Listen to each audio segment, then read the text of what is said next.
জগৎ বিখ্যাত সমস্ত আলিম, জগৎ বিখ্যাত আলিম বিদ্যাসাগর, দেওবন্দি আকিদার সমস্ত বড় বড় আলিম, সর্বহজরত আমাদের বাংলার বুকের হজরত আবু বকর সিদ্দিক ফুরফুরাবি রহমতুল্লাহ আলাইহে, হজরত আশরাফ আলী থানবী রহমতুল্লাহ আলাইহে, হজরত কাসিম নানতবী রহমতুল্লাহ আলাইহে, হজরত আসিদ আহমদ গাঙ্গুহি রহমতুল্লাহ আলাইহে, হুসাইন আহমদ মাদানী, হজরত হুসাইন আহমদ মাদানী রহমতুল্লাহ আলাইহে, এরা তো আমাদের পথ দেখানোওয়ালা ছিলেন। এদের কাছ থেকে প্রাপ্ত আলো গোটা সারা দুনিয়াতে আলো পাচ্ছেন মানুষ। তাদের জীবনগুলো যদি আমরা দেখি, এক একজন পণ্ডিত, বিদ্যাসাগর, জগৎ বিখ্যাত সব আলিম, অথচ তাঁরা কিন্তু এই কিতাবি ইলম অর্জনের সঙ্গে সঙ্গে কিংবা সাথে সাথেই একজন এইরকম সাধক পুরুষের, রিপুজয়ী মানুষের পাশে বসে তাদের সঙ্গে থেকে নিজেদেরকে শুদ্ধ করেছেন বা নিজেদেরকে তৈরি করেছেন।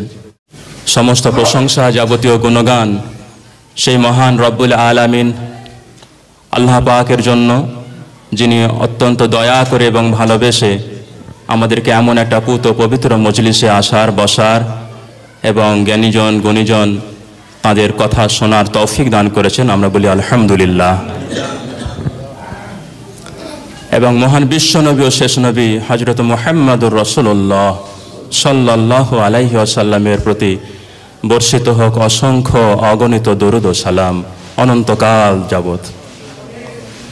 আর এই মজলিসে উপবিষ্ট হযরতজি কুদ্দুসা সিররুর রেখে যাওয়া বর্তমানে আমাদের সামনে উপস্থিত দুই খলিফা, ওলামায়ে কেরাম, জ্ঞানী গুণীজন, প্রত্যেককে যথোচিত আন্তরিক শ্রদ্ধা, ভক্তি, ভালোবাসা এবং শুভেচ্ছা জানিয়ে দু একটা কথা বলার নিয়ত করছি। মা তৌফিক ইল্লা বিল্লাহ। আমার ভাই আগেই আমাকে বলে দিয়েছেন, একটু আগেই, যে একেবারে খুবই সংক্ষেপে 5-7 মিনিটের মধ্যে কিছু কথা বলার জন্যে তার নির্দেশ পালন করছি। কোরআন পাকে আল্লাহ তাবারক তাআলা সূরা আলার মধ্যে বলছেন, আউযু বিল্লাহি মিনাশ শাইতানির রাজীম, বিসমিল্লাহির রহমানির রহিম, ক্বাদ আফলাহা মান তাযাক্কা ওয়া যাকারা ইসমা রাব্বিহি ফাসাল্লা বাল তুসিরুনাল হায়াতাদ দুনিয়া ওয়াল আখিরাতু খায়রুন ওয়া আবকা ইন্না হাযা লাফিস সুহুফিল উলা সুহুফি ইব্রাহিম ওয়া মূসা। সাদাকাল্লাহুল আলিয়্যুল আযীম। আল্লাহ বললেন, ক্বাদ আফলাহা মান তাযাক্কা, নিশ্চয়ই সেই সফল কাম হবে যে তার নিজেকে সংশোধন করে পরিশুদ্ধ করবে, তার অন্তঃকরণকে, তার দিলকে। আর বিশ্বনবী সাল্লাল্লাহু আলাইহি ওয়াসাল্লাম তার একটা হাদিস পাকে তার একটা বাণী আছে, হাদিস পাকের মধ্যে উল্লেখ রয়েছে, তিনি বলছেন যে আমাদের প্রত্যেকের শরীরে এমন একটা অঙ্গ আছে যেটা সুস্থ থাকলে গোটা দেহের সমস্ত অঙ্গ প্রত্যঙ্গ দেহ সুস্থ থাকে, এবং যেটা অসুস্থ হয়ে গেলে গোটা দেহ অঙ্গ প্রত্যঙ্গ সব অসুস্থ হয়ে যায়। সেটা হলো কলব বা দিল বা অন্তঃকরণ।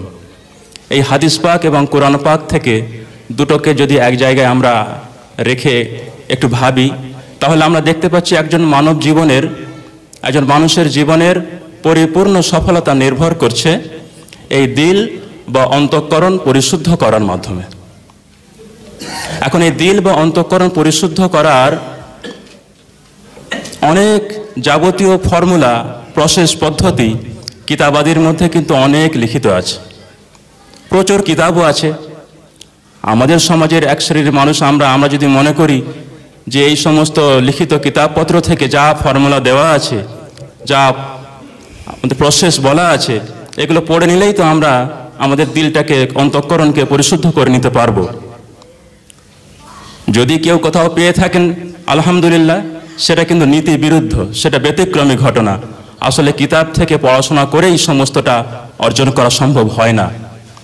কেননা আমরা বাস্তবে যদি দেখি, একজন মানুষ ক্লাস 1 থেকে মাস্টার ডিগ্রি পর্যন্ত পড়াশোনা করছে, অনেক নীতি নৈতিকতা, অপরের দ্রব্যে না বলিয়া হাত দিলে চুরি করা হয়, চুরি করা মহাপাপ, ছোট্টবেলা থেকে শিখে শিখে পড়াশোনা করে পরীক্ষা দিয়ে পাশ করে বেরিয়ে আসছি। তারপর যখন ওই যোগ্যতাপূর্ণ মানুষ তিনি যখন কোনো পদে অধিষ্ঠিত হচ্ছেন, তখন তার সেই সমস্ত শেখা কথাগুলো, নীতি নৈতিকতাগুলো কর্পূরের মতো উবে যাচ্ছে। কর্পূরের মতো উবে যাচ্ছে। সেই রকম এই যে কিতাবের যা কিছু লেখা, যা কিছু প্রসেস পদ্ধতি আমাদেরকে দেওয়া আছে, এর দরকার আছে। কিতাবের যে দরকার নেই তা নয়, নিঃসন্দেহে কিতাবের দরকার, কিতাবে ইলমের দরকার, কিন্তু কিতাব থেকেই পুরো পরিপূর্ণভাবে হাসিল করা যায় না। তাহলে কি পথ কি?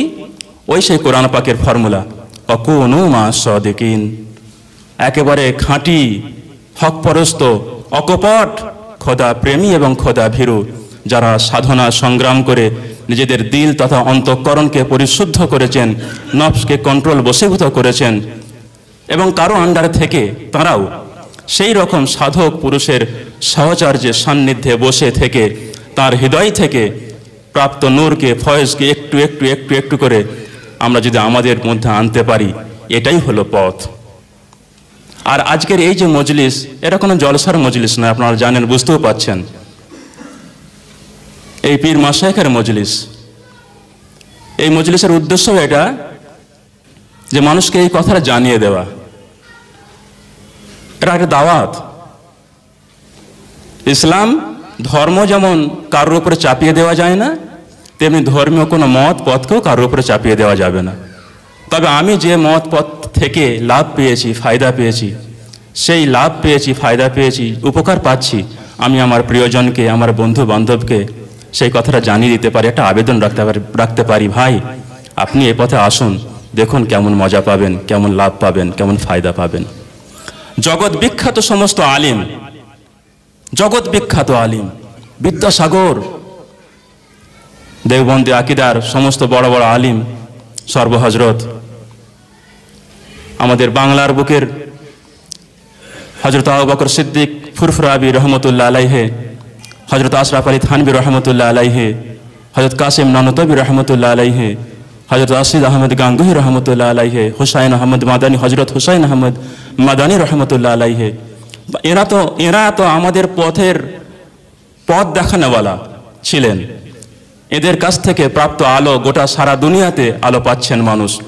তাদের জীবনগুলো যদি আমরা দেখি, এক একজন পণ্ডিত, বিদ্যাসাগর, জগৎ বিখ্যাত সব আলিম, অথচ তাঁরা কিন্তু এই কিতাবি ইলম অর্জনের সঙ্গে সঙ্গে কিংবা সাথে সাথেই একজন এইরকম সাধক পুরুষের, রিপুজয়ী মানুষের পাশে বসে তাদের সঙ্গে থেকে নিজেদেরকে শুদ্ধ করেছেন বা নিজেদেরকে তৈরি করেছেন। এরও আগে জগৎ বিখ্যাত আলিম হজরত মৌলানা রুমি রহমতুল্লাহ আলাইহে, তিনি বলছেন, এ মৌলবী হরগিজ মাওলায়ে রুম, এ মৌলবী হরগিজ নাসুদ মাওলায়ে রুম, তা গোলামে শামস তাবরাজি নাসুদ। এই রুম, আমি কোনোদিনই রুমের মাওলা হতে পারতাম না যদি না আমি ওই শামস তাবরাজি রহমতুল্লাহ আলাইহির তার কাছে গোলামি করতাম, তার পাশে বসতাম, তার খিদমত করতাম। এ পথ আমি যখন আসছিলাম, আস্তে আস্তে শুনছিলাম আমাদের মাস্টার সাহেব হুজুর এই কথাই বলছেন, এই পথ তারা আমাদেরকে দেখিয়ে দিয়ে গেছেন। এই পথে আমরা যেন আল্লাহ আমাদেরকে জুড়িয়ে রাখেন, এই পথের সঙ্গে মৃত্যু পর্যন্ত আজীবন যেন এই পথের সঙ্গে আমাদেরকে জুড়িয়ে রাখেন। এই মানুষদের পাশে পাশে থেকে নিজেদেরকে যেন আমরা একটু একটু করে তৈরি করতে পারি। আল্লাহ আমাদের তৌফিক দান করুন। ওয়া আখিরু দাওয়ানা আনিল হামদুলিল্লাহি রাব্বিল আলামিন। আসসালামু আলাইকুম।